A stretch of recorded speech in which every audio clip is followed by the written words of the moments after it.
Certaines vies ne deviennent légendaires qu'au moment où la mort frappe à la porte et révèle un secret que personne n'était prêt à entendre. Il existe des histoires que l'histoire officielle a volontairement laissées dans l'ombre. Non pas parce qu'elles sont insignifiantes, mais parce qu'elles dérangent. Celle que vous allez entendre aujourd'hui fait partie de ces récits troublants, profondément humains, à la frontière entre la foi, la souffrance, la liberté, et un amour que personne n'avait vu venir. Une femme de 40 ans, vierge, riche, respectée, solitaire. Un homme condamné à mort, esclave, brisé, invisible aux yeux du monde. Et une dernière volonté, achetée à prix d'or, quelques heures avant l'exécution. Pourquoi cette femme a-t-elle dépensé une fortune pour acquérir un homme qui allait mourir? Qu'a-t-il réellement demandé avant de quitter ce monde? Et surtout, qu'a-t-elle découvert en lui, au point que son nom a traversé les siècles dans les murmures et les silences? Cette histoire n'est pas une légende romantique. Ce n'est pas non plus un simple fait divers.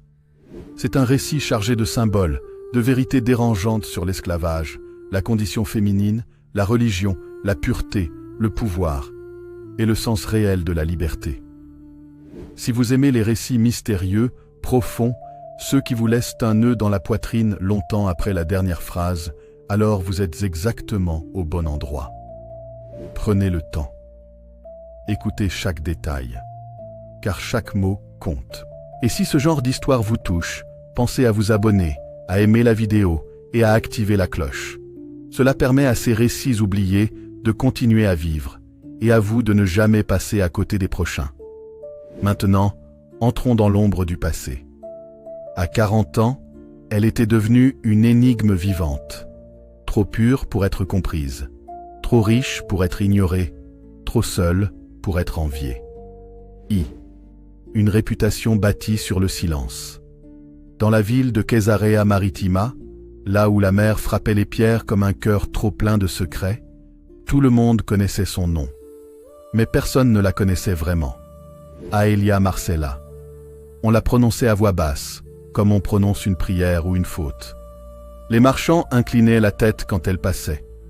Les femmes détournèrent le regard, partagé entre l'admiration et le malaise. Les hommes, eux, ne savaient jamais s'ils devaient la désirer ou la craindre. Car Aelia Marcella avait 40 ans. Et elle n'avait jamais appartenu à aucun homme. Dans une société où une femme non mariée après 20 ans était déjà considérée comme un échec, où la virginité tardive éveillait davantage la suspicion que le respect, Aelia défiait toutes les normes sans jamais les attaquer frontalement. Elle n'était ni religieuse recluse, ni ascète enfermée dans un culte marginal. Elle n'avait pas fait vœu public de chasteté. Elle n'était pas malade. Elle n'était pas laide. Bien au contraire. Son port était noble, son regard profond, sa voix calme, posée, presque enveloppante. Mais il y avait quelque chose d'autre, quelque chose d'inaccessible. Les rumeurs disaient qu'aucun homme n'avait jamais posé la main sur elle, pas même son père, dans les gestes de tendresse que l'on accordait aux enfants. Aelia avait grandi comme on grandit derrière une vitre invisible, observant le monde sans jamais s'y mêler. Et pourtant, elle était riche, très riche. Son père, Lucius Marcellus, ancien magistrat romain, avait amassé une fortune colossale grâce au commerce du sel, du vin et du papyrus. À sa mort, il ne laissa aucun fils, aucun héritier mâle. Seulement elle, une femme. Une anomalie juridique, sociale, presque morale. Mais les lois romaines étaient claires. Elle héritait de tout. 2. Une enfance marquée par la retenue. Aelia n'avait jamais été une enfant comme les autres. Dès son plus jeune âge, elle parlait peu, observait beaucoup. Sa nourrice disait souvent « Cet enfant regarde les gens comme si elle savait déjà comment ils vont finir ». Son père la protégeait excessivement. Trop, peut-être. Il refusait qu'elle fréquente d'autres enfants. Il choisissait lui-même ses précepteurs. Il interdisait toute visite masculine, même les cousins éloignés. Certains murmuraient que Lucius Marcellus avait vu quelque chose dans le regard de sa fille. Une profondeur dangereuse. D'autres pensaient qu'il avait simplement peur de la perdre, comme il avait perdu son épouse lors de l'accouchement. Aelia grandit entourée de livres, de parchemins, de récits anciens. Elle lisait les philosophes grecs, les poètes latins, les textes religieux venus d'Orient, Elle connaissait les lois mieux que bien des hommes. Elle connaissait aussi les récits des esclaves, leurs souffrances, leur silence. Car oui, Aélia vivait dans une maison remplie d'esclaves, mais jamais elle ne les appelait ainsi. Elle les nommait par leur prénom. 3. La Vierge que l'on n'osait pas demander en mariage. Les premières propositions de mariage arrivèrent lorsqu'elle eut 15 ans. Des familles puissantes, des sénateurs, des veufs riches, des hommes mûrs cherchant une épouse docile.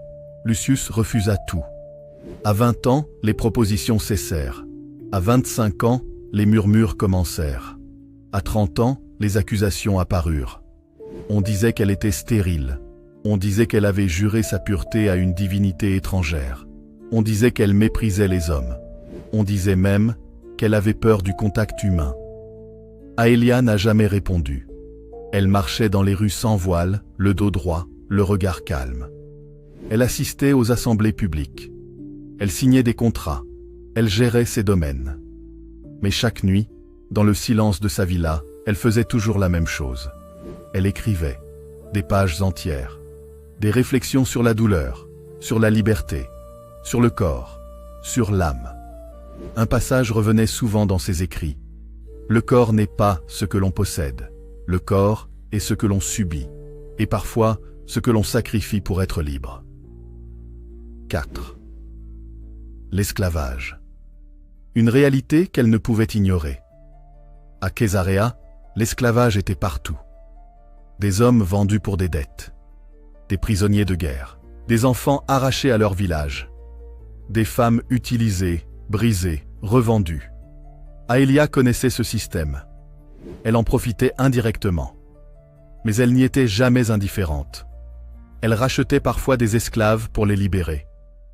Elle en employait d'autres, mais leur offrait un traitement inhabituel, soins, repos, éducation. Certains disaient qu'elle était folle, d'autres qu'elle préparait sa propre damnation. Mais elle continuait.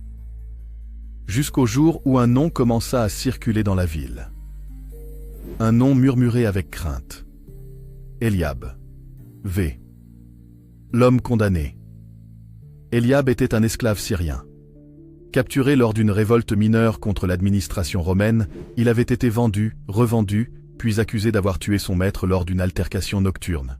Le procès fut rapide, injuste, sans appel. La sentence tomba comme un coup près, mort par crucifixion. Mais avant l'exécution, comme le permettait parfois la coutume romaine, on lui accorda une faveur, une dernière volonté. Certains demandèrent du vin, d'autres une prière. Certains réclamaient une mort rapide. Eliab demanda autre chose. Il demanda à être acheté, pas pour être sauvé, pas pour être libéré, mais pour appartenir, une seule nuit, à une femme qu'il choisirait. Les soldats rirent. Les magistrats hésitèrent. Mais la loi était floue. On annonça la chose publiquement. Et ce fut là que le nom d'Aélia Marcella fut prononcé. Quand on vint informer Aélia, elle ne réagit pas immédiatement. Elle demanda à voir le dossier. Elle lut les accusations. Elle lut les témoignages contradictoires. Elle lut la sentence. Puis elle posa une seule question. Que demande-t-il exactement? Le messager répondit, mal à l'aise. Il souhaite passer une nuit avec vous, pas comme esclave, pas comme homme libre, mais comme être humain. Elia resta silencieuse longtemps, puis elle se leva. Elle prit son manteau, et elle dit une phrase que personne n'oublierait jamais. Alors qu'on me le vende. La somme qu'elle proposa était exorbitante. Assez pour acheter 10 esclaves en pleine santé. Assez pour choquer même les autorités. La ville entra en ébullition. Pourquoi elle? Pourquoi maintenant? Pourquoi un condamné? La Vierge de 40 ans venait de faire l'acte le plus incompréhensible de sa vie. Et personne ne se doutait encore que cette nuit allait changer à jamais la signification même de la pureté, du sacrifice et de la dernière volonté. Ce que la foule appelait désir n'était, en réalité, qu'un appel désespéré à la vérité. Puis, le jour où la ville retint son souffle dès l'aube, Caesarea Maritima n'était plus la même. Les ruelles, d'ordinaire bruyantes et désordonnées, vibrait d'une tension sourde. Les marchands parlaient main bas. Les soldats riaient trop fort. Les femmes se rassemblaient devant les fontaines, échangeant des regards lourds de sous-entendus. Tout le monde savait. La Vierge de 40 ans avait acheté un esclave condamné à mort. Ce simple fait suffisait à bouleverser l'ordre moral de la cité. Pour beaucoup, Aelia Marcella venait de détruire en une nuit ce que des décennies de retenue avaient reconstruit. Pour d'autres, elle révélait enfin ce qu'ils soupçonnaient depuis toujours. Qu'aucune femme, même la plus distante, ne pouvait échapper à la chair. Mais personne ne savait encore à quel point il se trompait. Dans la cour du prétoire, Eliab fut extrait de sa cellule à la 3e heure du jour.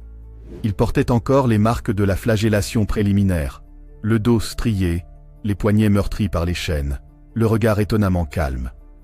On lui annonça que la transaction avait été acceptée. Il ne sourit pas. Il ne remercia pas. Il ferma simplement les yeux, comme un homme qui savait que l'épreuve la plus difficile ne serait pas la mort.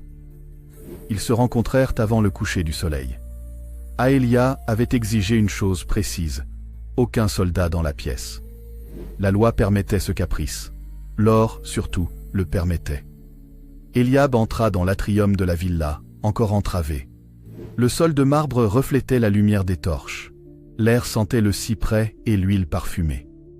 Aelia se tenait droite, vêtue d'une tunique simple, sans bijoux. Ses cheveux étaient attachés, son visage nu, sans fard.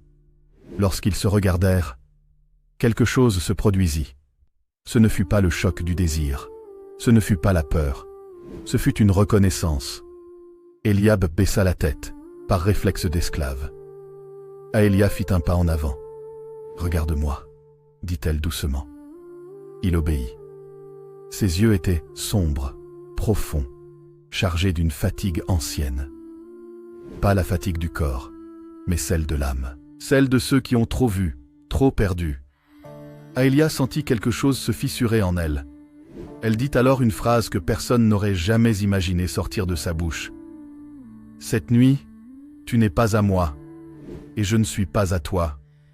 Nous sommes simplement deux êtres humains, face à la fin. » Eliab la fixa longuement. Puis il murmura « Alors, je n'ai pas fait le mauvais choix. » Les chaînes furent retirées. Aelia elle-même en donna l'ordre. Eliab recula, mal à l'aise, comme un animal libéré trop brusquement. Il ne savait plus où placer ses mains, ni son regard. Toute sa vie, on lui avait appris à attendre des ordres. Ils s'assirent face à face.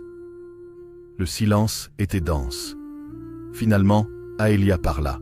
« Pourquoi moi ?» Eliab hésita. Longtemps. Puis il répondit. « Parce que vous êtes la seule femme de cette ville qui n'a jamais possédé un homme, et que personne n'a jamais possédé. » Elle tressaillit. « Et que veux-tu vraiment ?» Il inspira profondément. « Je ne veux pas votre corps. Je veux que quelqu'un me voie, entièrement, avant que l'on me cloue au bois. » Aelia sentit ses mains trembler. Depuis 40 ans, elle avait préservé son corps comme un sanctuaire. Non par peur du désir, mais par refus d'être réduite à lui. Et voilà qu'un homme condamné à mort lui demandait exactement la même chose. Ne pas être réduit à son corps. Elle se leva. « Alors parle, dit-elle. Parle-moi de toi. » Et Eliab parla. Il était né dans un village syrien sans nom. Son père avait été tué lors d'un recensement romain. Sa mère était morte de faim. Il avait été vendu à 12 ans. Il avait travaillé dans les champs, dans les carrières, dans les maisons. Il avait vu des femmes brisées, des enfants battus, des hommes devenir fous. Il n'avait jamais connu l'amour, mais il avait connu la dignité. « Ils peuvent prendre le corps, » dit-il calmement. « Mais il reste toujours un endroit où ils ne peuvent pas entrer, sauf si on les y invite. » Aelia écoutait, bouleversée. À mesure qu'il parlait, elle comprenait.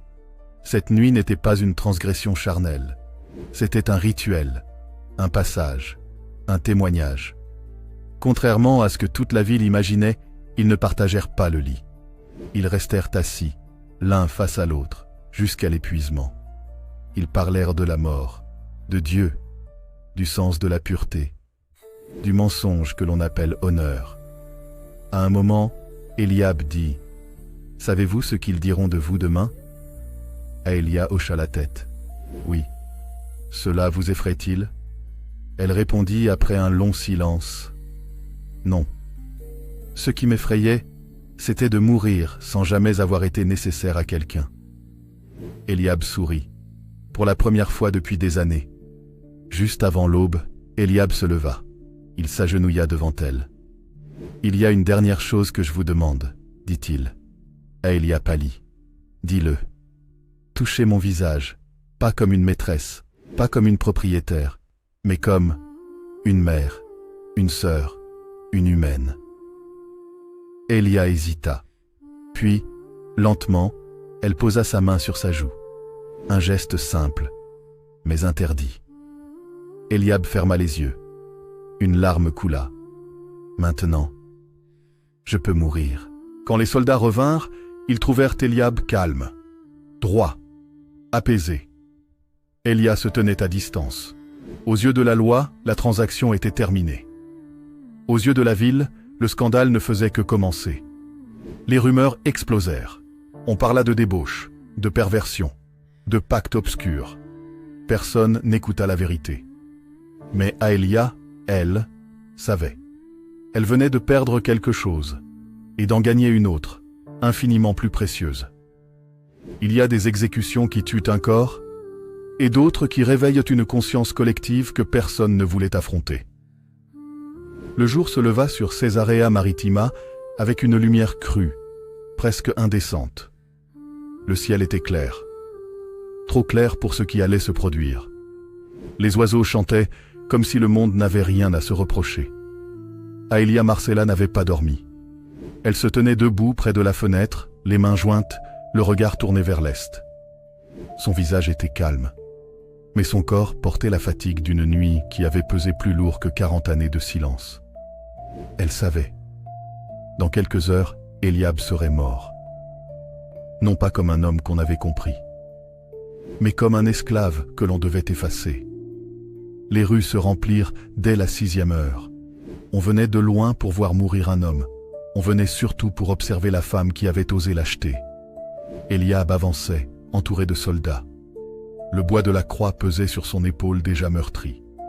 Pourtant, son visage n'exprimait ni panique, ni colère. Certains y virent de la résignation, d'autres de la folie. Aélia, elle, reconnut autre chose. La paix. Il la vit dans la foule. Leurs regards se croisèrent une dernière fois. Elle ne pleura pas. Elle ne détourna pas les yeux. Elle posa simplement sa main sur sa poitrine, là où son cœur battait trop fort. Eliab inclina légèrement la tête. Un geste infime, mais suffisant. Autour d'eux, les voix montaient. Voilà l'homme qu'elle a acheté. Voilà ce qu'elle a fait de sa pureté. 40 ans pour ça. Les femmes crachaient au sol. Les hommes ricanaient. Personne ne se demandait qui était vraiment Eliab. Personne ne voulait savoir. Car comprendre aurait signifié reconnaître quelque chose de profondément injuste et de terriblement humain. Le bois fut dressé. Les clous transpercèrent la chair. Eliab cria. Pas longtemps. Puis le silence. Aélia sentit ses jambes fléchir, mais elle resta debout. Elle regardait. Non par cruauté, mais par fidélité. Il avait demandé à être vu jusqu'au bout. Elle honorerait cela. À un moment, alors que le sang coulait lentement le long du bois, Eliab leva les yeux vers le ciel et murmura quelque chose. Certains dirent qu'il priait, d'autres qu'il maudissait. Aélia, trop loin pour entendre, sut pourtant ce qu'il avait dit. Je n'ai pas été invisible. Quand il rendit son dernier souffle, la foule se dispersa rapidement. La mort n'avait rien de spectaculaire une fois consommée.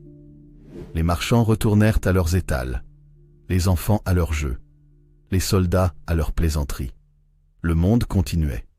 Mais Aélia resta. Elle resta jusqu'à ce que le corps soit retiré, jusqu'à ce que le bois soit vide, jusqu'à ce qu'il ne reste plus que des traces sombres sur la terre. Ce jour-là, elle comprit une vérité terrible.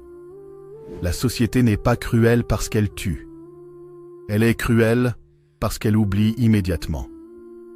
Dès le lendemain, les conséquences tombèrent. Ses contrats furent annulés. Ses alliés prirent leur distance. Des invitations cessèrent d'arriver.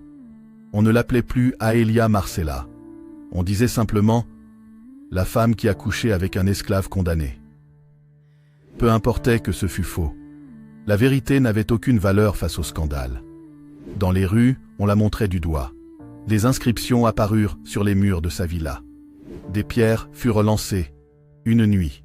Aelia ne se défendit pas. Elle ne nia rien. Car nier aurait été accepter leurs règles. Quelque chose changea en elle, profondément. Elle vendit une partie de ses terres, libéra plusieurs esclaves, ouvrit une maison d'accueil pour ceux que la ville rejetait.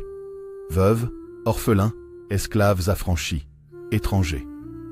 Quand on lui demanda pourquoi elle ruinait sa réputation et sa fortune, elle répondit simplement « Parce que j'ai vu ce que vaut une vie quand elle est regardée jusqu'au bout. » Certains commencèrent à l'appeler folle, d'autres dangereuse. Mais quelques-uns commencèrent à écouter. Chaque nuit, Aelia écrivait encore. Mais ses mots avaient changé. Elle n'écrivait plus sur la peur. Elle écrivait sur la responsabilité. Un passage, retrouvé bien plus tard, disait « Il est mort esclave, mais il est mort libre. Et moi, je suis né ce jour-là. » Les sociétés effacent rarement ce qui est faux. Elles effacent ce qui les oblige à se regarder en face. Les années passèrent. À Caesarea Maritima, on cessa progressivement de prononcer le nom d'Aelia Marcella. Pas parce qu'on l'avait oubliée, mais parce qu'on préférait faire comme si elle n'avait jamais existé. Dans les registres officiels, ces donations furent réduites à de simples actes de charité. Son nom disparut des cercles d'influence. Ses écrits ne furent jamais copiés. On l'effaça doucement, méthodiquement, comme on efface une erreur embarrassante sur un parchemin encore humide. Pourtant, sa maison ne désemplissait pas. Des femmes rejetées venaient y trouver refuge. Des anciens esclaves y trouvèrent du travail et un nom. Des enfants sans statut y apprenaient à lire. Aelia n'était plus une notable. Elle était devenue une présence, silencieuse, inconfortable, indéracinable. La question avait toujours obsédé la ville. Avait-elle couché avec lui ? Avait-elle perdu ce que la société appelait sa pureté ? La réponse dérangeante était la suivante. Aelia était restée vierge. Non par rigidité morale, non par peur, mais par choix conscient. Elle l'écrivit clairement dans l'un de ses derniers carnets. On m'a appris que la pureté se perdait par le corps. Mais j'ai vu des corps violés rester purs, et des corps honorés devenir vides. La pureté n'est pas l'absence de contact, c'est l'absence de domination. Ce que la ville ne lui pardonnait pas, ce n'était pas un acte charnel imaginaire. C'était d'avoir prouvé qu'une femme pouvait choisir. Choisir de ne pas être possédée. Choisir de ne pas posséder en retour. Choisir de regarder un homme condamné comme un égal. Aelia mourut à 53 ans, sans époux, sans enfant, sans funérailles officielles. Mais le jour de sa mort, des dizaines de personnes se rassemblèrent devant sa maison. Des hommes libres qui avaient été esclaves, des femmes qui auraient fini dans la rue, des enfants qui portaient désormais un nom et un avenir. Sur son lit de mort, elle demanda une seule chose, qu'on ne dise rien de moi, mais qu'on se souvienne de lui. Elle parlait d'Eliab, toujours. Des années plus tard, certains magistrats remarquèrent quelque chose d'étrange. Dans cette région précise, le nombre d'affranchissements volontaires avait augmenté. Des maîtres accordaient parfois une dernière volonté réelle à leurs esclaves. Certains refusaient désormais les exécutions publiques. Rien d'officiel, rien de revendiqué, mais une trace, comme une onde invisible. Aelia n'avait pas renversé le système. Elle avait fait quelque chose de bien plus dangereux. Elle avait montré qu'il pouvait être moralement insoutenable. Les autorités religieuses, comme civiles, ne savaient que faire d'elle. Elle ne rentrait dans aucune case. Trop pure pour être condamnée. Trop libre pour être célébrée. Trop féminine pour être ignorée. Trop humaine pour être instrumentalisée. Alors on fit ce que les sociétés font toujours dans ces cas-là. On réduisit son histoire à une rumeur sordide. Puis à un silence. Puis à un oubli. Mais les histoires comme celle-ci ne disparaissent jamais complètement. Elles survivent dans les marges, dans les murmures, dans les récits transmis à voix basse. Avec le recul, on comprend enfin ce qu'Eliab avait réellement demandé. Il ne voulait pas une nuit de plaisir. Il voulait une preuve. La preuve qu'avant de mourir comme esclave, il pouvait exister une dernière fois comme être humain reconnu. Et Aélia, par son geste, lui avait offert ce que ni la loi, ni l'or, ni la force ne pouvaient donner. Un regard sans pouvoir, une présence sans possession, une dignité sans condition. Cette histoire ne parle pas de sexualité. Elle ne parle pas de scandale. Elle ne parle même pas vraiment d'esclavage. Elle parle de nous, de ce que nous acceptons de voir, de ce que nous préférons ignorer, de la facilité avec laquelle nous jugeons, et de la rareté de ceux qui regardent jusqu'au bout. Aélia Marcella n'a jamais été une sainte, ni une pécheresse. Elle a été quelque chose de bien plus rare, une femme qui a refusé que la mort d'un homme soit insignifiante. On dit qu'un enfant, devenu vieux à son tour, aurait gravé ces mots près d'un ancien lieu de crucifixion. Ici est mort un homme que quelqu'un a regardé, et cela a tout changé. Merci sincèrement d'avoir pris le temps de suivre cette histoire jusqu'à la fin.